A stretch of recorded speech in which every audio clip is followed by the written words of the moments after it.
and welcome to the Positive Future podcast at Pain Free. And here we have another wonderful talk for you with Victoria Smith-Gillard, and she's going to be talking about how the behavior of pets, how that connects with you, how that reflects what's going on with you, and to heal you. I'm just going to get the actual title, but that's the essence of it.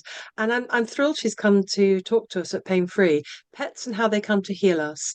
And the moment I met Victoria, I was like, oh, come on the podcast quick. I loved her vibe and loved this beautiful situation of understanding that through your pet's behavior and how that can help you. So without further ado, Victoria, can you just tell us who you are and how on earth did you get into all of this? Yes, of course. So I'm a people and pet therapist, medium, and healer, and I mainly help people heal their issues through their pets' issues. So for quite a while now, as I've been kind of, I suppose, transforming the business from not just working with human beings but also working with animals, what has generally happened is whenever I've gone to see a pet, something has come up that actually relates to something within the owner.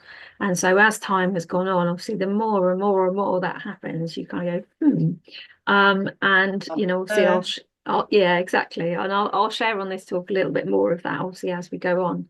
So I work with people, pet owners specifically, in three distinct ways. So I work with living pets, and you will understand why I say that in a minute. And I help to resolve emotional and behavioural issues with living pets by working together with not just the pet, but with the owner as well. So it's something that's going to help not only the pet, but help the pet as well as the Yes. owners, whatever's going on there. But Yes. how did you get into this? How did you discover you could do this, or this was a thing? So, I mean, it's really, like a lot of people with their own stories, mine started in childhood. So for me, pets and animals were safe. They gave me a very strong sense of safety, of unconditional love and non-judgment. And as a child, I was bullied at school. I was criticised quite a lot. And so, of course, you as a child start to learn, okay, people equals not safe. The world is not a safe place. So I used to find my sanctuary, my safety of just being with animals, because they don't care what you look like. They don't care if you, are wearing blue today rather than. They don't care if you're a tomboy or not. They don't care if you swear, if you smell, if you don't wear makeup or not. Do you know what I mean? Like long hair, short hair, Totally. whatever.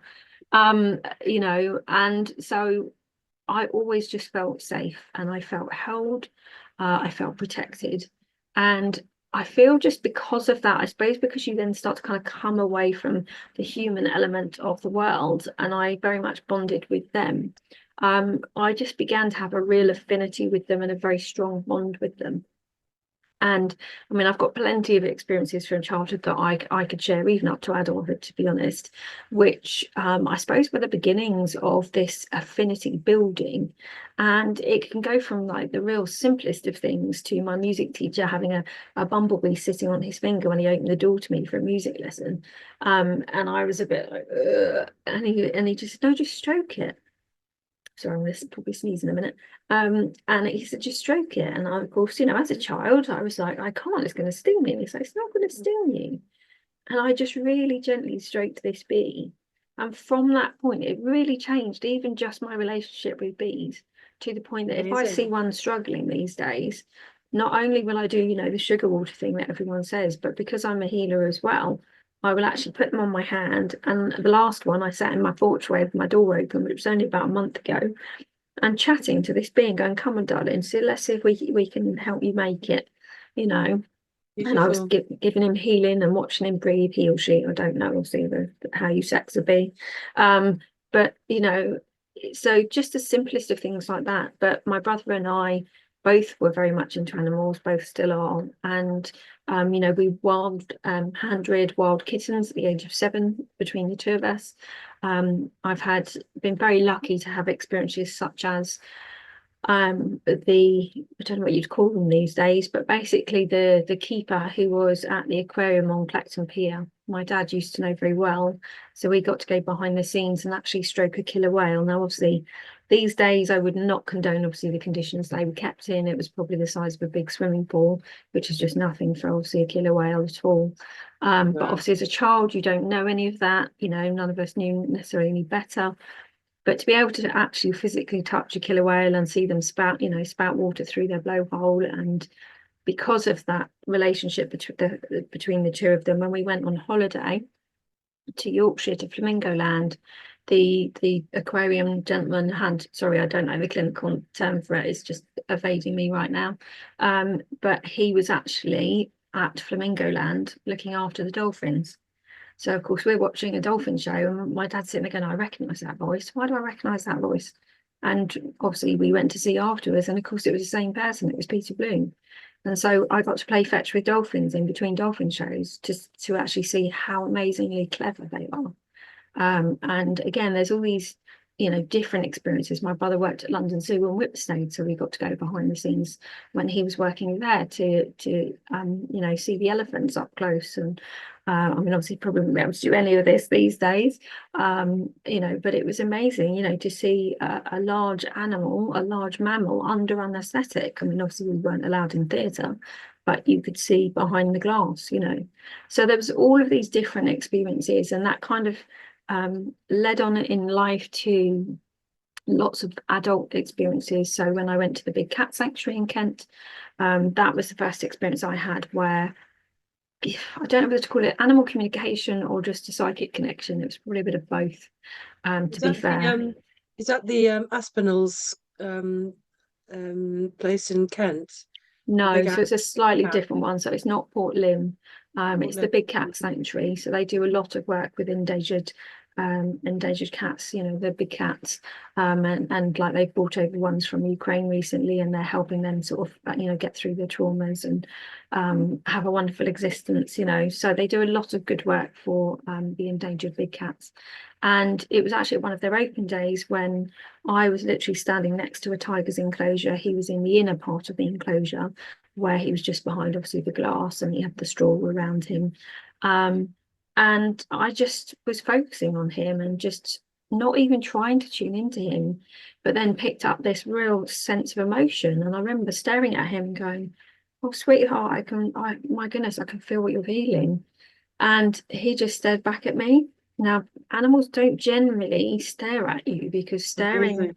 animal to animal is seen as a threat. So for them to do that was, you know, a bit mind-blowing. And I just stood there going, oh my goodness, you know that I can feel this. And it was that kind of, you know, I know, you know, kind of situation. And for that moment in time, there was no one else there, even though it was open day and there was music and there was loads of people and hustle and bustle. It was just me and him. And that was the first kind of connection I had that, again, you sort of walk off going, what just happened, you know? But certainly in terms of sort of bringing it back to how it started for me on this side of things, like how they come to heal us, for me, it was very much more so around, well, personally, it was around actually the death of my cat in 2016. So my brother is a vet nurse, and as part of his course, they had to hand rear a cat or a dog, and they had found this little kitten under a lorry outside the Harmsworth Hospital in London, and this kitten was given to him to hand rear as part of the course. And after a period of weeks, she was, I suppose, in that position where she needed to go on to her forever home. And he asked, you know, would I like her? And I was like, of course, I'd love her. And I'd had her therefore since she could fit into the palm of my hand, because he had to do all the bottle feeding and stimulating them to go to the toilet and everything. So I saw the whole kit and caboodle. It was lovely.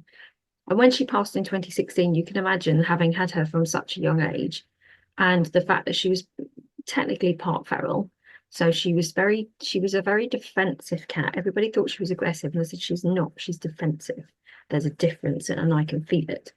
And so I always had her back. I was always her protector, while she was also mine. So we had a very close bond, a very strong bond. When she passed, or when she was about to pass, so there was a week in between basically where I'd already spoken to the vet, and they said actually she's not in pain. And I said, well, can I can I have her with me for an extra week then? If she's not, as long as she's not in pain and she's not suffering, then I'll do that, because that gives me a chance to say my goodbyes to her, tell her everything I want to tell her, you know. And so we did. And during that time, I ended up with a UTI, and I was like, right, well, I'm not going to the doctors. I'm just going to do it the natural way, you know, and sort it out for myself, because I want to spend all my time with her. And it was actually when she passed away that I suddenly clocked that she actually also had a UTI, actually at the same time. Um, and she was on antibiotics for that, and that was fine, and that was helping that. But basically, her situation, the reason why she sadly had to be put to sleep, is because she had the beginnings of kidney failure, and cognitive deficit, and never the twain shall meet. So basically, she kept wetting the bed all the time, and was very distressed because she was wetting the bed, but didn't realise she was doing it, or why. So it was in that situation of, she's not suffering, but it's only going to get worse. And I always have said, you know, no matter if I'm through the floor with grief, their quality of life comes first for me. And I will always put them first. So we'd kind of set it for a week's time, and I told her everything that I wanted to tell her. But it was after her passing that I suddenly realised this connection. And of course, then I started looking back and going, actually, there has been other times when she's had that and I've had it, but I've had it quite mildly. So of course, it got my brain thinking, is this possible? Like, can they take energy from us? Can they mirror us? You know? And the universe being like it does, it then decided to show me some of those things. So I had a Ask and client, it's given. sorry, Ask and it's given. absolutely. Well, I didn't even ask, to be fair. It was just that thought of, I wonder if, and then it's as if the universe go, oh, we've got permission now. But yeah, absolutely. You know, this was obviously part of my path and why it's been shown to me. And what happened was, I had a human client come to see me. Forgive me for saying human and animal, but obviously it's when you work with both, that's the best way to define. But this lady came to see me for herself. But when she was with me, she said, "Can I ask you a question?" And she said, "I know you work with animals." And I said, "Yes, of course you can." And she said, "I think my therapy dog took an illness from someone and passed from it." And I was like, "Okay." And I said, "So what did your dog pass from?" And she said, "Stomach cancer." And I said, "Okay. And what about obviously the other person?" And she said, "Well, he was a pet therapy dog, and the little girl that he saw all the time had stomach cancer." And to this day, like literally right now, I don't know if anybody else is, but I'm getting goosebumps. I am. Okay. And I don't know if anybody else is in the audience, but that always happens when I say this story. And goosebumps, I've always been told, is a sense of truth. Now, I appreciate, for the scientifics and the left-brained and the skeptical, there's no way I can prove that, you know, and I personally don't need to prove it. I don't wish to prove it. What happened to the little girl? Is she alive?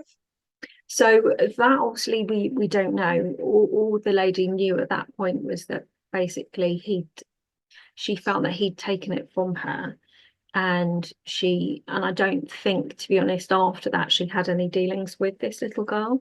So I don't know exactly, obviously, what has happened with her, to be fair. I mean, I Well, hope I she's think thriving. we hope so. And I think I remember seeing a film years and years ago, and it was, and whatever you believe in Jesus, Jesus did this sort of thing as well. But I remember seeing a film years ago, a true story about a woman who heals by taking the disease or problem from a person, and she would somehow connect, and the problem would go into her, and then she sort of lived through it and released from it. But as a healer myself, therapist myself for 30 years, when I used to put my hands on people, um, I could feel it very distinctly in the beginning, and then I just accepted it over the years. But when I put my hands on somebody, I think it's the empathetic link and my concentration, my focus on connecting with the person in the person, and I could feel the back pain shift into my back, and the problems sort of come into my body and then release through me. But I remember the same thing happened with my cat, that she had hysterectomy for, taking out the womb. And years later, I was just watching TV and stroking my cat like this, and all of a sudden, by this time I was a therapist and studied all these sort of things, and I was stroking my cat, and all of a sudden, this kind of lump of yucky energy kind of came off with my hand. I was like, "Whoa, what's going on here?" And I stroked her right to the tail and flicked it all off. I thought, "What was that?" And it distinctly felt like it was all the trauma and damage from the hysterectomy coming off, from all the stress coming off in my hand by me not even thinking. She lived for 26 years. I know, shocking, right? I think you've muted somehow. Yeah, sorry, it was because I coughed, so I thought I would just put it on Okay, mute and then it well wouldn't let done. me unmute. So, Well done. yes, I Yeah, mean, so the connection and the transferring of some kind of energetic transfer thing, definitely. well, I think the thing is, with any, I always say, with any healing, I am not a healer, which sounds strange because I've just introduced myself as one. But I always say to people, I am the channel. I am the channel for the healing energies to come through. And if you want to kind of put it in a different way, I often say I'm like the toilet roll tube. Well, the healing energies come down through, and then it's between that person or that pet's higher self, and obviously their physical body and their soul here within that That's body. that's a very humble way to say it. Well, because Okay. also I think it's about empowering people as well, that if they think I am a healer, that I am the one that has healed them, then they're going to go away thinking that they're going to need to keep coming back to me. Okay. Okay. Whereas Yeah. actually when I sort of say to somebody, actually you're doing the healing, it's between your higher self and you, it brings back not just the responsibility but brings back that control within them that actually we can Fantastic. work on that. And what are the other things so this was in 2016, but you had lived a whole life before then. What's the other things that I see some things on your charts behind you? What are the things that you've trained in? What have you learned over these years? So, I mean, lots of different things really. I've done, I mean, on my banner here, I mean, I'm trained in hypnotherapy, a lot of abbreviations, hypnotherapy, neuro-linguistic programming, emotional freedom techniques, so tapping, thought field therapy, which is also tapping, EMDR, which is really good for trauma and PTSD, hypnotherapy.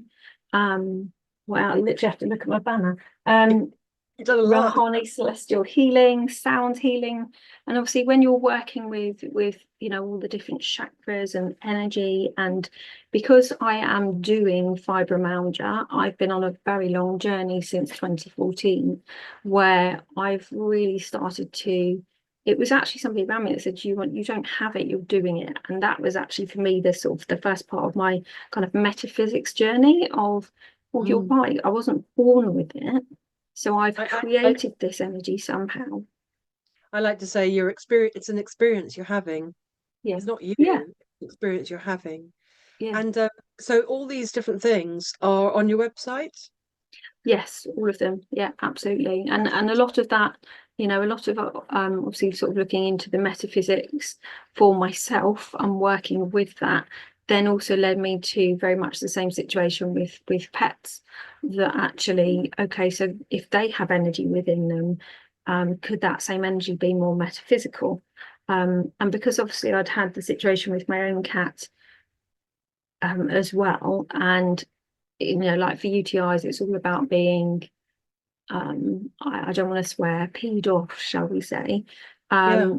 And of course, when I look at that, I'm like, Or oh yeah, fear. do you know, I can, Yeah. yeah, and I can take that with her. She was very defensive. She wasn't aggressive, she was defensive.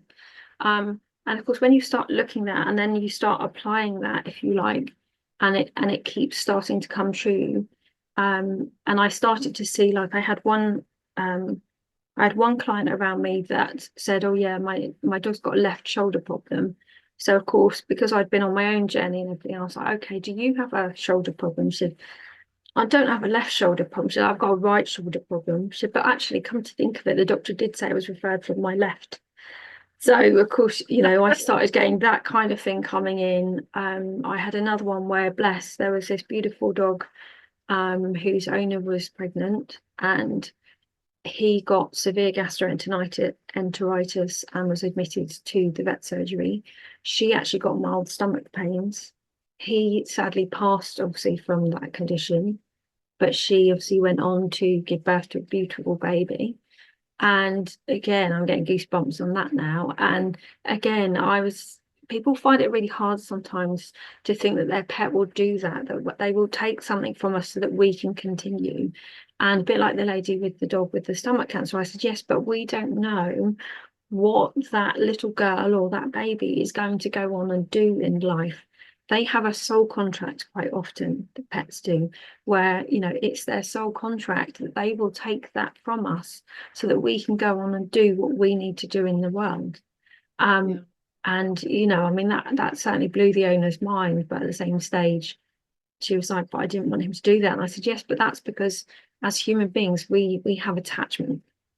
We don't want that. They have unconditional love, so it's very different. um and so kind of these things have kind of gone on and on, where I've sort of seen these different things happen. And the way I often just describe it or explain it to people is actually down to my canine flow training. That's another one. Is there's a scientist called Rupert Sheldrake. You can find him on YouTube, and he has done a lot of research. Rupert Sheldrake. Yes, yes. And he's done a lot of research around what he calls morphic resonance, but I call it very simply the group bond between an owner and a pet. And so in a way, it's like your energy kind of merges. And I've actually seen this on both ways, actually. So I've seen it where pets will pick up on me that I've had, but also I've also had it where my energy was exceedingly clear and aligned. And I had a pet come into my home that I fostered for several weeks, and I started picking up on their stuff. So it does go both ways. And so sometimes I have to sit and go, okay, is this mine? Or am I picking up on my own cat? Or even if I'm with a client, again, sometimes when I am sitting and I'm with that pet, I am attuning to them, I'm bonding with them. So I have to think about, if I'm getting anything, is it mine or is it them that I'm picking up on psychically? So just to say that we're going to open up for questions in a moment. So get your questions ready, and Victoria's going to do a little bit of guidance or answer your questions about your animal, perhaps about yourself or an animal that you knew, maybe in spirit or somebody else's pets. So do have a think about what you want to ask Victoria in a moment. Sorry, Victoria, to No, interrupt. that's okay. So So you start to get really deep and develop and understand on a deeper level, and checking in whether it's you or whether it's them, what you're feeling. yeah, and the things is that, so the Heart Math Institute, so they've done a lot of research on the heart and the electromagnetic field that it emits. And we know from their training that there is a heart-to-heart connection between the pet and their owner. We know that the heart sends more messages to the brain than the brain does to the heart. We know that the heart emits the largest electromagnetic field in the body. And we know that, for instance, dogs have the biggest heart per body mass compared to any other animal, which is quite interesting because naturally you would expect it to be the larger animals. But so again, they are very good at picking up on us, but they're not So the only ones. they've got the biggest heart and to do with body mass than any Yes. animal, any other animal. Wow. Yeah. So, but it doesn't mean that, other pets don't pick up on us, because cats Yeah. definitely do, horses do. I mean, obviously we've got equine therapy, so if they didn't, you wouldn't have that. What about like all creatures? I mean, I remember when I moved into my place a few years back, I was inundated with red ants, and they bite. They it was really didn't bother me too much, but when I had my son, poor little boy, kept getting bitten. Hated going into the garden, and I found that they gradually moved off, and I wonder whether, well, it's a lot more detail than just that, but um asking them to move. I asked them to move, and my poor little boy was getting bitten, and now that I don't see any, very rarely. So it's not just your own pets, that the creatures around you, presumably. It can be, yeah. There's often messages, like I mean, this is probably not exactly to do with the healing aspect of things necessarily, but you will often, see a certain animal come into your path. in a certain way, for instance. And if you then go and search the esoteric or the spiritual meaning of, a deer coming out in front of you in the road, there's often a message in that people can take. And I've seen that quite a lot, where it's just automatic for me. I do that all the time. So you can definitely get messages, yes, from wildlife, from other situations. And again, it can be very different to what our pets do. So our pets is much more specific. So for instance, just to give you one example, I've had two instances where I've had dogs that have been kind of aggressive towards or trying to attack other dogs. And in both those instances, the owners themselves had got traumas around being attacked. Oh, And actually, wow. with one of them, when I actually worked with the lady, because when she was telling me what had happened, she was effectively kind of going into that trauma. And Wow. so I was like, I will never leave somebody in that. It's not ethical for me. So because of knowing EMDR and tapping, and you can use both of those for PTSD and trauma, I then actually helped her release. And whilst we were doing that, her dog was literally like pacing around and moving around and whining. And I said, he can feel it. He can feel you releasing the emotions. Wow. And the thing is that then when she took him to the vet, so I checked in with her, and I didn't know she was going to the vet, but I said, how are things going? A few days later, and she said, oh, I went to the vet today. He was as good as gold. And she said he has been known literally to try and rip my arm out of its socket and break down walls. Obviously, I see little walls, to get to dogs. So they had gone from being this massive, intense reaction to suddenly just like, nah, can't be bothered. It's So interesting, isn't it? I used to be terrified of bees and wasps and things. And became an adult, I thought this is ridiculous, and I moved into my first home, and this is this I was in this room, and my this enormous big fat bumblebee was on a beautiful sunny day was trying to get out of the window, and my first reaction was like, oh, I was frightened, afraid. And but it was so beautiful and so desperately trying to get out, and clearly didn't want to go anywhere near me. And I just thought, I just calmed myself down and opened the window. I thought, come on, I can do this, I can do this. And it wasn't going anywhere without me helping it. So I opened this big window and it went. And I just thought it was like me and the bee had made peace. Like, I'm not going to hurt you, and I don't have to be afraid because I'm helping it. A bit yeah, like you had a helping experience, changed my my feeling and behavior. And it's funny how these things come into our world, isn't it? it is, but I think it's all there to teach us, and at the Yeah. end of the day, I mean, definitely, I've seen wasps get angrier because people have got angry with them. And I think, well, they are still a sentient being as far as I'm concerned. They are still going to pick up on energy. And we already know that our thoughts create our feelings or emotions that create our behavior. So if if we're seeing this, this wasp or this bee as a threat, that's going to create emotions within us. They're going to pick that up. It's a bit like when people say, dogs can smell fear. And I know a lot of people say, oh, that's the chemical changes in the body. And yes, to a certain point, it probably is.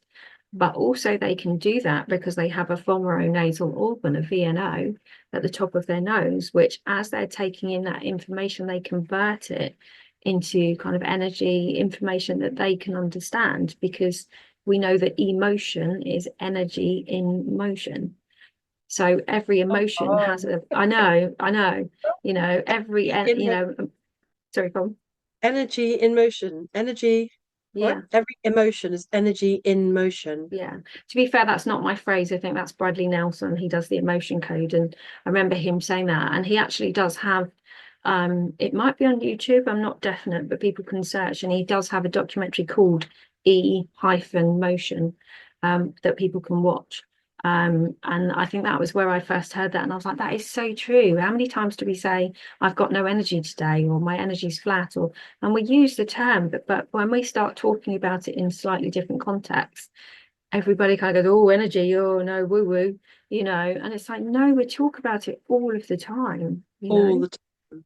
What Um, I'm stressed. I'm up and on cue. Okay, cue. like, I want to be involved. I No, think it's she's going. great. They love to do stuff like that. you know. Oh, cute. Look at that. Yes, what about me? You haven't talked about me. How funny. Um, and lost my track there. What were you saying?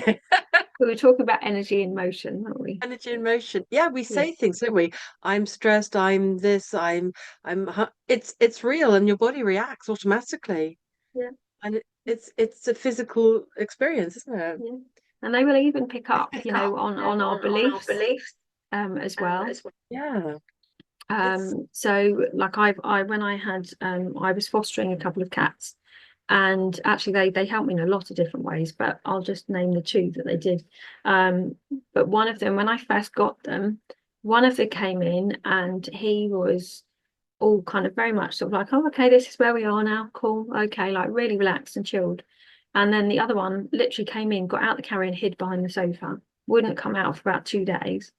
And I was just like, what's going on? And then I, of course, because I knew about this, they pick up on us. I was like, okay, well, that day I'd literally been triggered with the belief that I was unlovable by something going on in my life. And I was like, he's showing me that. He's showing that. He's staying away. He's effectively mirroring that energy within me, that he won't come out, he won't talk to me, he won't be loved. Do you know what I mean? And so instantly I sat on the floor and I actually released that belief, on a somatic level, on an energy level. And he came out. So I had my eyes closed and I was doing what I do. And the next minute I could feel this nose somewhere on my body. I can't remember where, probably my hand, to be fair, or my knee, because I was on the floor. fabulous. And I opened my eyes and he was there. And I was like, oh my God. And It's then amazing. I had another instance with them when I'd gone to a friend of mine's. I don't really drink caffeine, and I'd had a cup of tea.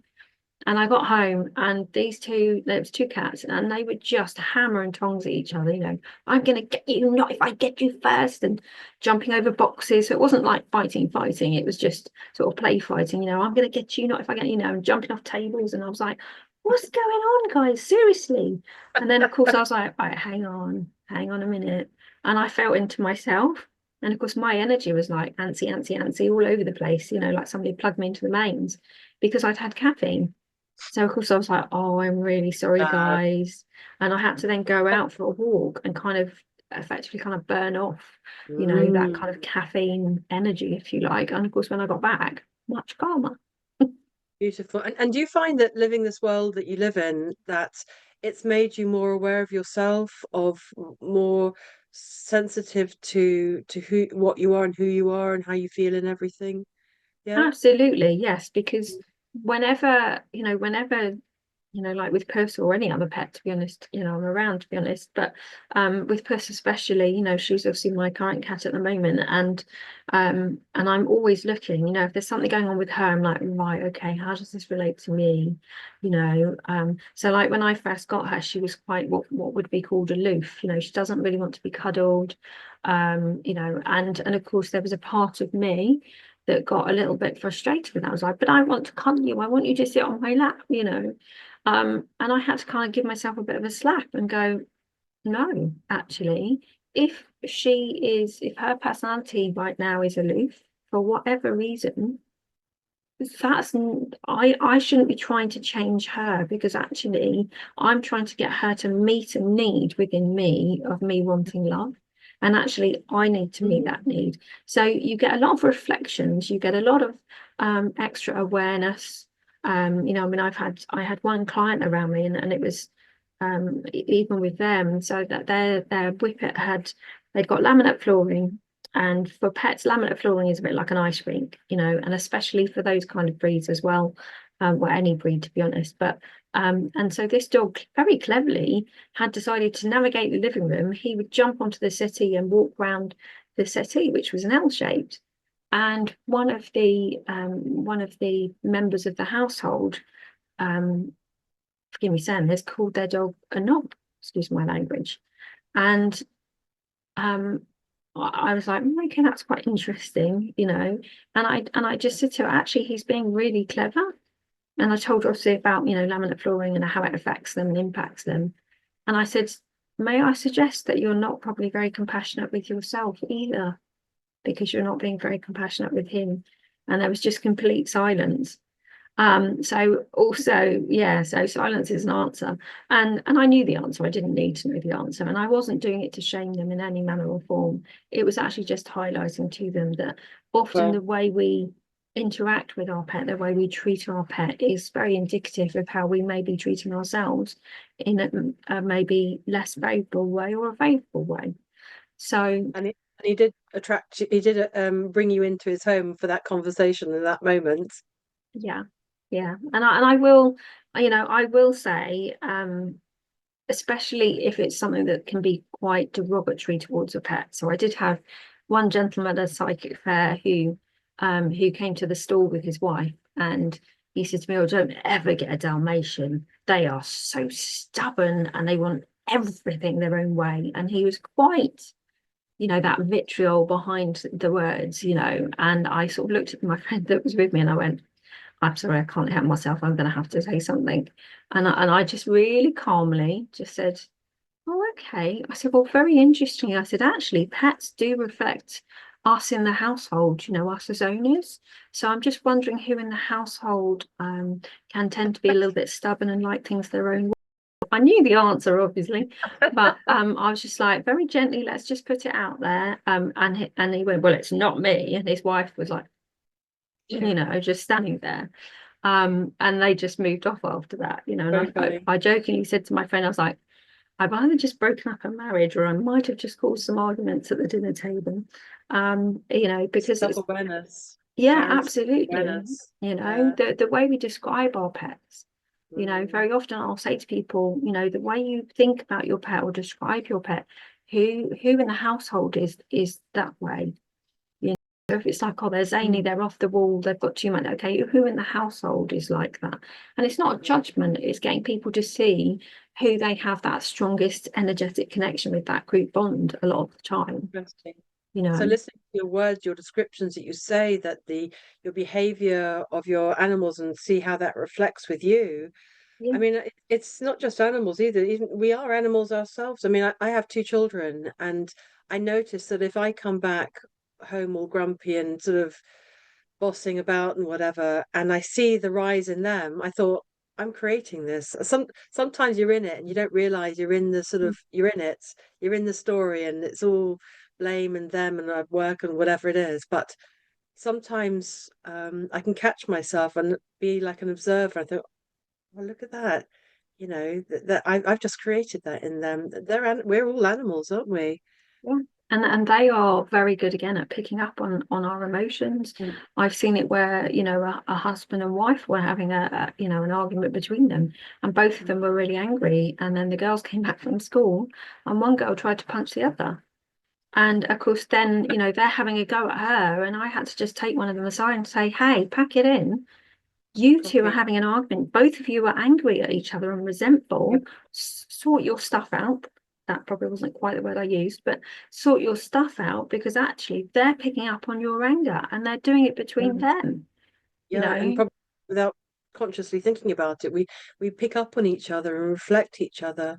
And I find this absolutely fascinating. So have you found that so people come to you with the problem with their pets, or do they come to you with their problem and knowing that you know and heal with pets in mind?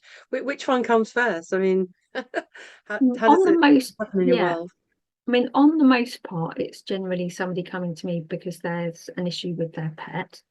Um, I have started to get a few more inquiries where somebody is saying, "I've had a, dog behaviourist in, and he is suggesting that it might be, that they're picking up on me because they do it in front of me."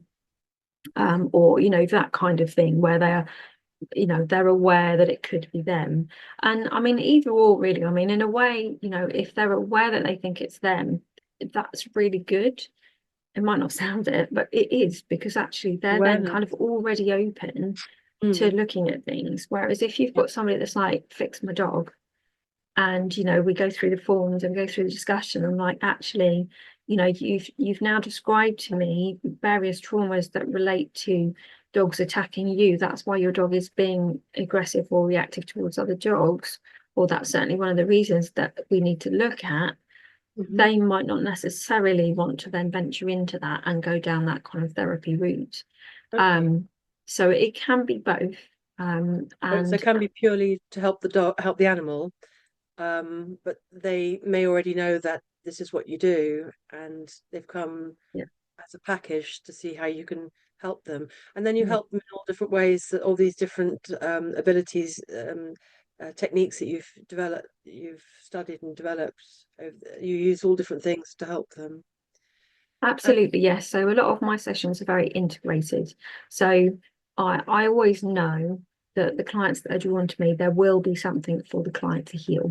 And that could be a major trauma, it could be a minor trauma, it could just be something, really tiny that we're working with, that the pet is picking up on. Generally, I find that the higher the emotional intensity in the pet's behavior, the more emotions are behind whatever is going on within the owner. But that doesn't mean, as I say, that pets can't have their own traumas. So sometimes it will come in on more of a parallel level. So you might have a pet come into your life who has issues with abandonment, and you've also got issues with abandonment. And so then there'll be certain things that come out where someone gets triggered because they know what abandonment feels like. And then we start to work with that. So the pets come in more as a mirror where it's like I'm showing you that that's there to heal.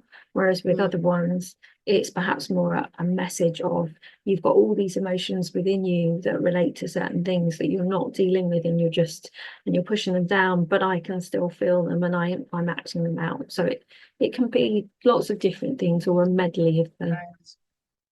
right. And you find that once the issues are connected with, addressed, helped, then the pets presumably will change their behavior too. I mean, you've mentioned a couple of things Absolutely. already, didn't you? Yeah, absolutely. I mean, I had one doggy that was doing a very annoying, I'm not classing it as annoying, but a very repetitive, what would be classed as an annoying behavior, that was really getting to the owners. And I'd at the time I tried to explain to them that I felt that I did need to work with them, and they weren't kind of venturing down that route. And then when I did an animal communication, there was something that the pet said that triggered the owner.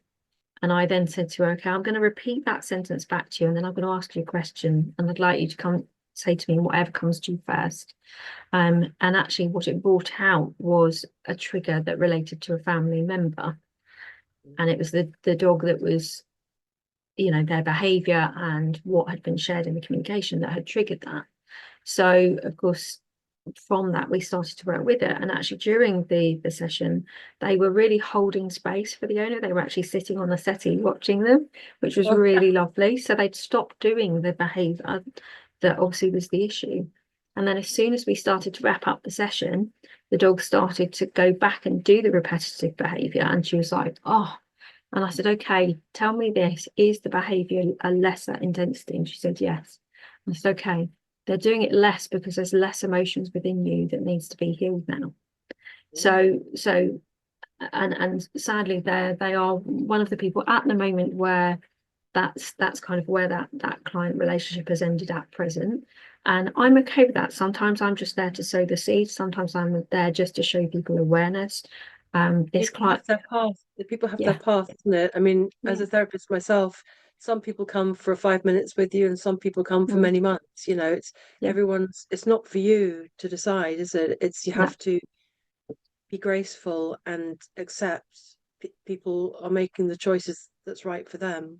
yeah. And sometimes people, I suppose the thing is sometimes people aren't always ready to heal the things that their pets are ready to show them.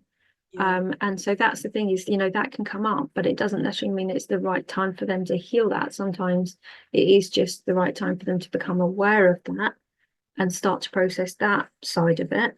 And then maybe down the line, they might come back and say, okay, I feel like I'm ready to work with that now. Because it might be Mm. that they're not in a circumstance in life where that's going to be safe for them to look at that or deal with that, because it might Yeah, be that they know it's going to create other major changes in their life or areas of their life that can't happen right now. So there's always a reason. So exactly. I never force anybody.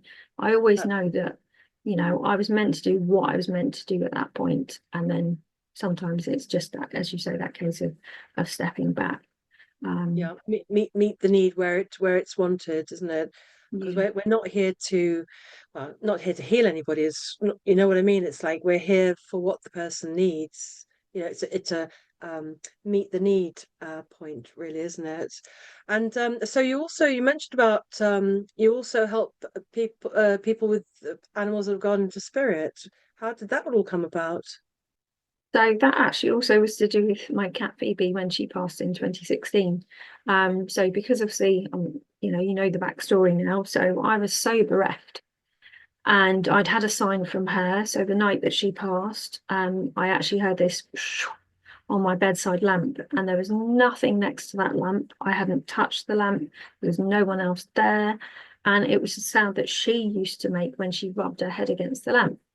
And I just everything in me, and it stopped me crying straight, literally. And I was like, like you do, I was like, am I crazy? Did I just hear that? And then I've had other things from her. So I asked to be with her in my dreams.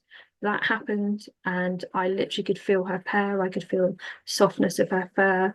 And I just knew when I woke up, it was like that happened. I was with her. I've literally tripped over her in my residence when I had no other cats in the residence at all.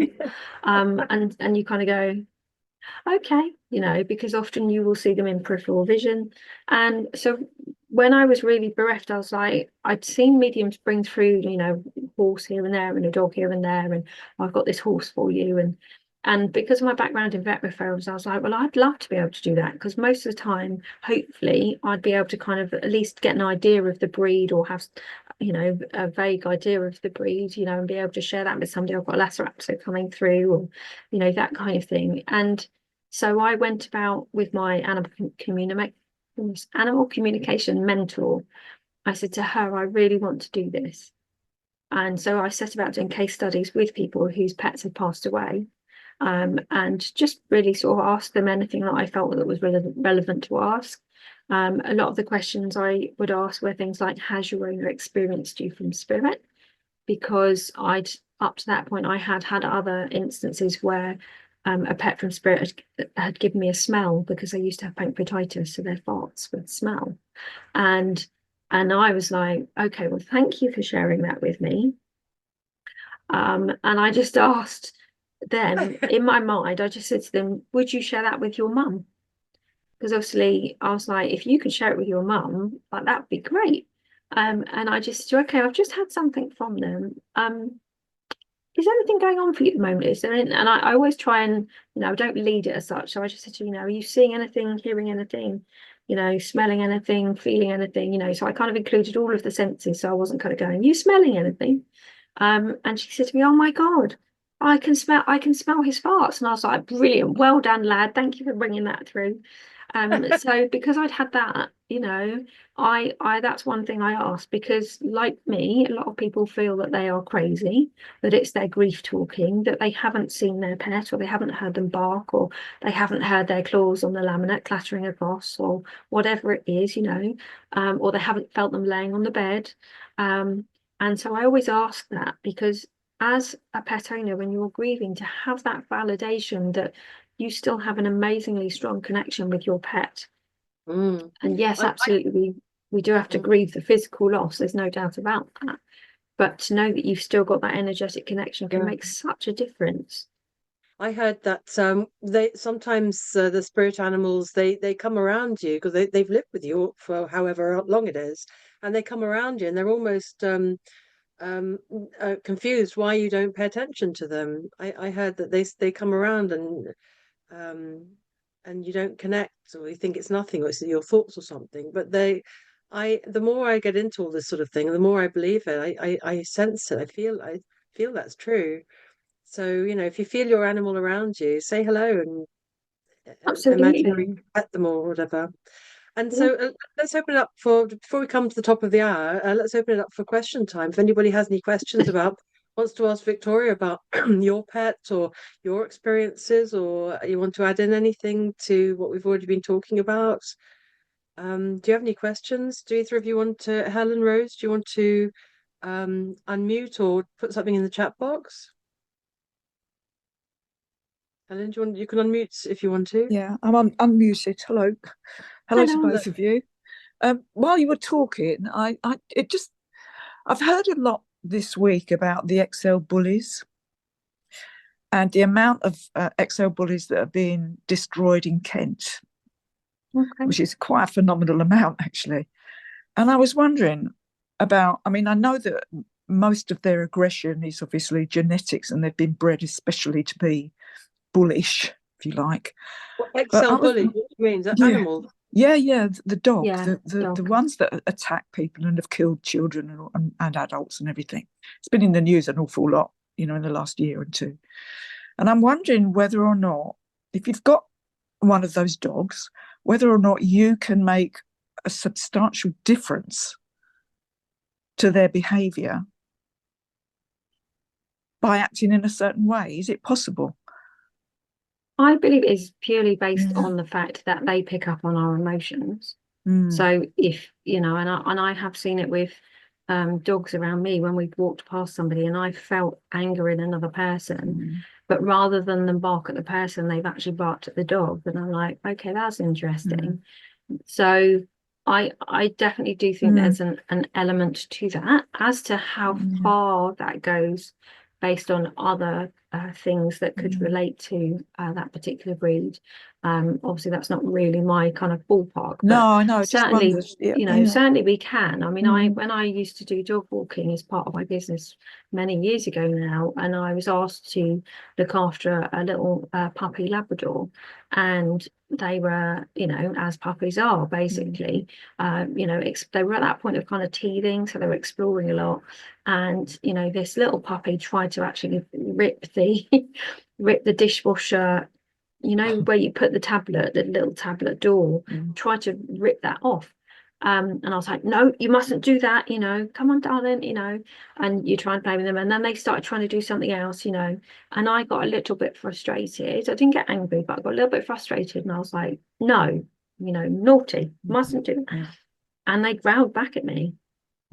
And I was like, you're just reflecting back to me how I'm feeling. So in that instant, and I've never done it since, because in that instant, I was like, you were just showing me what's within me at that moment.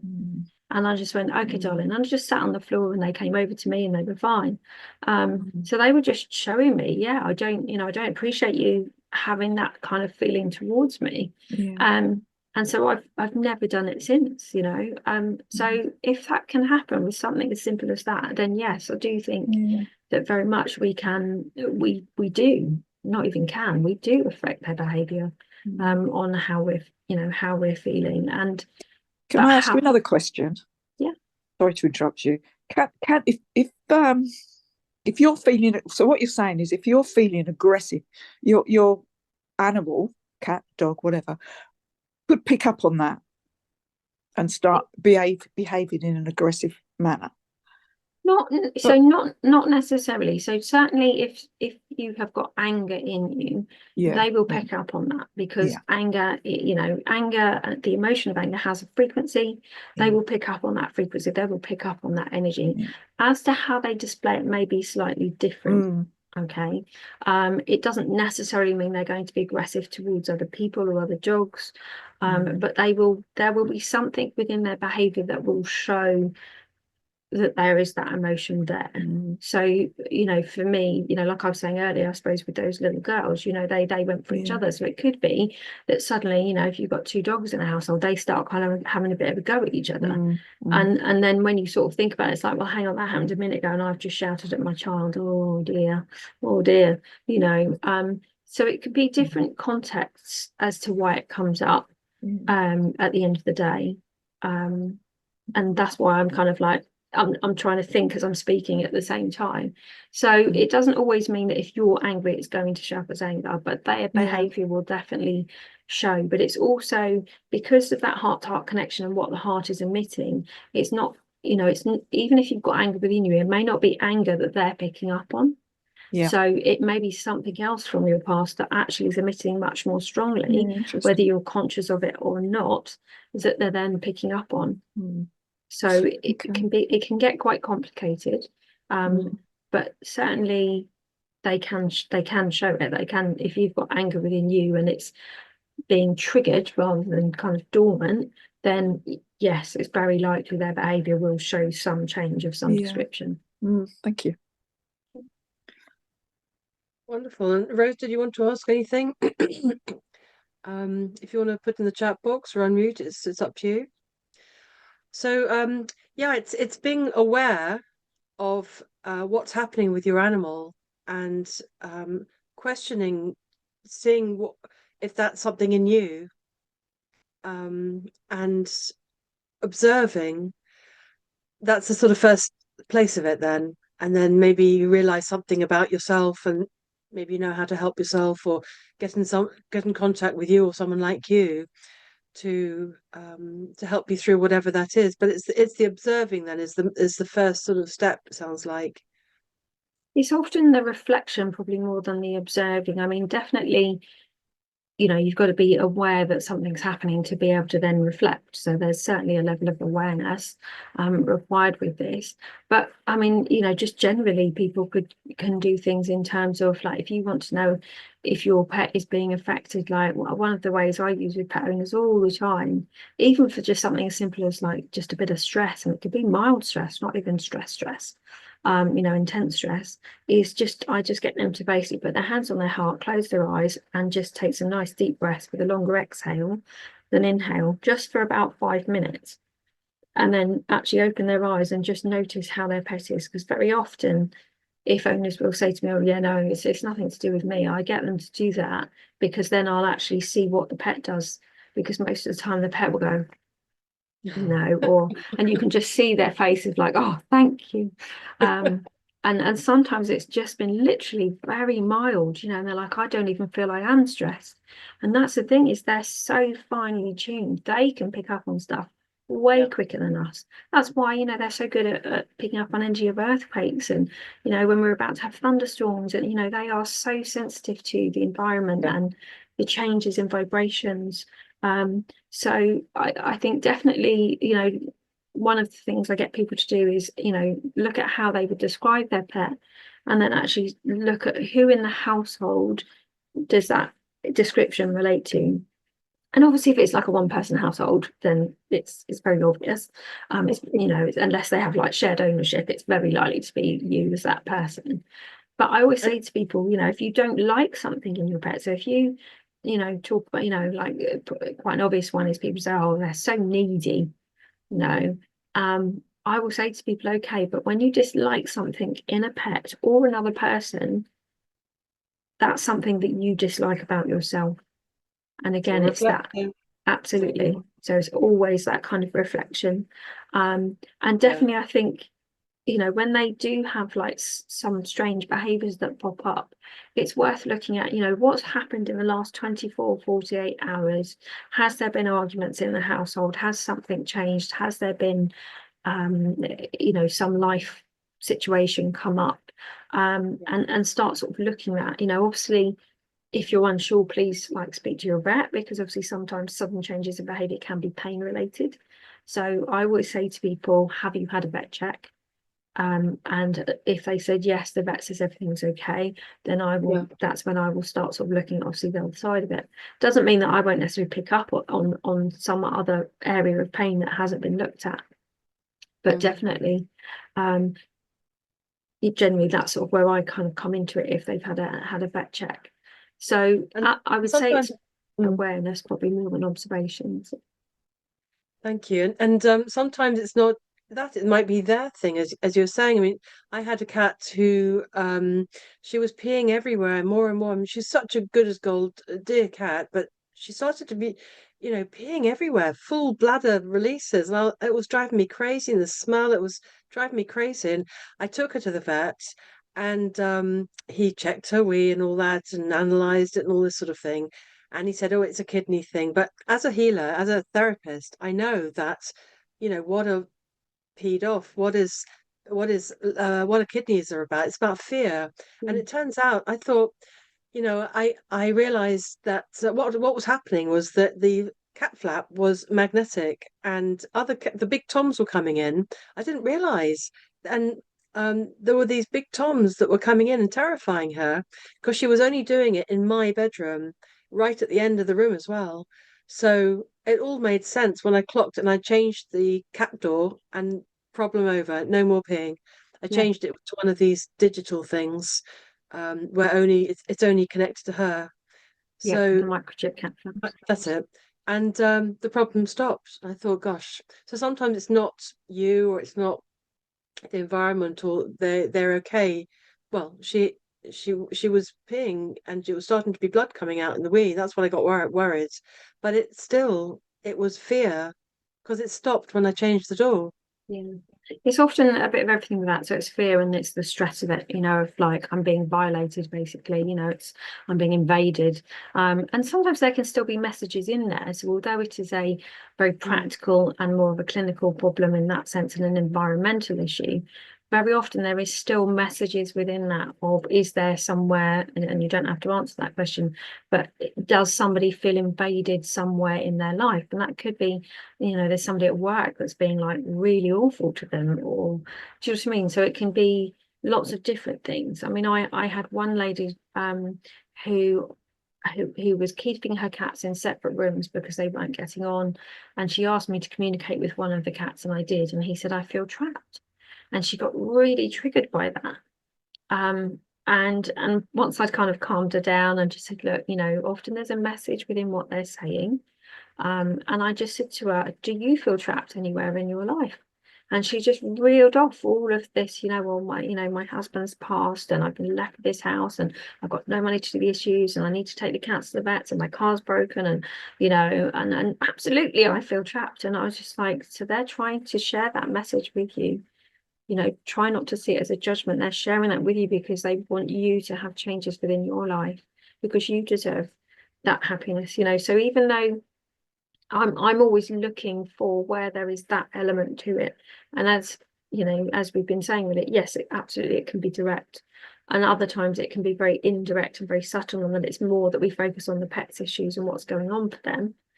But actually it can still mirror something. So, I had a cat that constantly was biting her tail, been checked by a vet. They said it was psychosomatic, which means it's more of a kind of emotional behavioural situation. I had a chat with her. We started talking about the garden, and she was like, there's nothing in the garden for me. It's barren.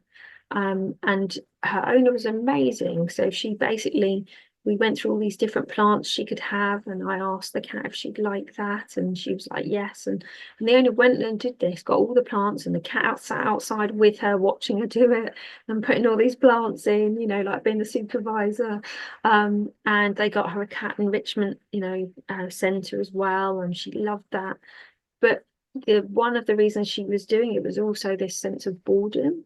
So again, sometimes it can be okay. So where are you feeling bored in life? Where are you feeling like everything's just like, I'm trudging along and it's same old, same old. So although we need to then work more with the pet, there's often still a message in there for somebody within that household as well. Wonderful.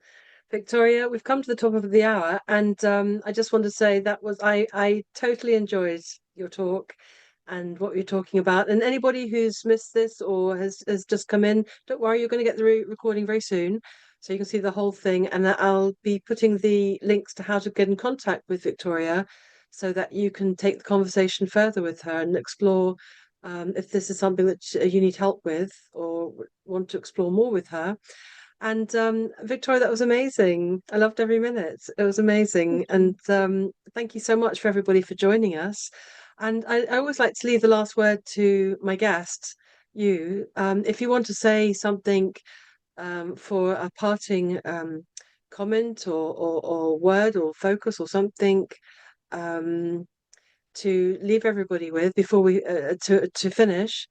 Um, and have I left you enough time to think about that? I know, I'm just like, ah.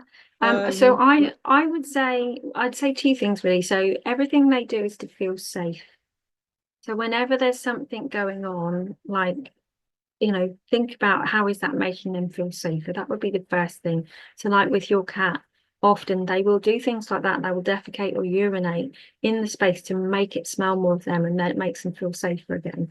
So although people, I'm not saying you, but I've had other people say, oh, they're being really naughty and they've done this and they've done that, and they did it because I came home late, and and I say to them, they do it to feel safe. So there's something else going on, whether that's clinical, medical, whatever, environmental, etc. So that would be the first thing I would say. And then the second thing I would say is, as we were saying earlier, really is think about how you would describe your pet. Like maybe just spend 10 minutes just sitting down and writing down all of their different qualities.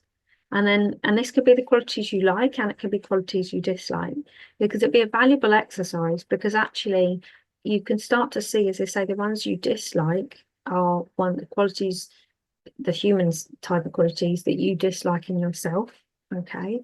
And obviously the ones that you like, very often, again, when you look at that, that probably is you. So very often when we say my dog is or my cat is, if you take out that word cat or dog and put my heart is, very often that does synchronize, and we realize that actually we're talking about ourselves as much as we are our pets. And again, that goes back to the group bond and then merging with us. So I would definitely say, observe them more and just notice who they're picking up on, who they reflect most in the household, and just think of things like, on that side of things, that they're not doing things to be naughty or spiteful or all the other labels that we put on it at all. So I hope that's very helpful for the people that are listening and watching the replay. I think so. It's helped me, and that's great tips to go away with. Thank you so much, Victoria, for joining us on this talk today. And thank you so much, everybody, for joining us. And do get in contact with Victoria to take it into a deeper conversation. Thank you, everybody, for joining us, and have a beautiful Christmas. And I will see you in the new year for the new ones, new calls. Happy Christmas, everybody. Thank you for coming. Thank you, Alfie. Okay. See you later.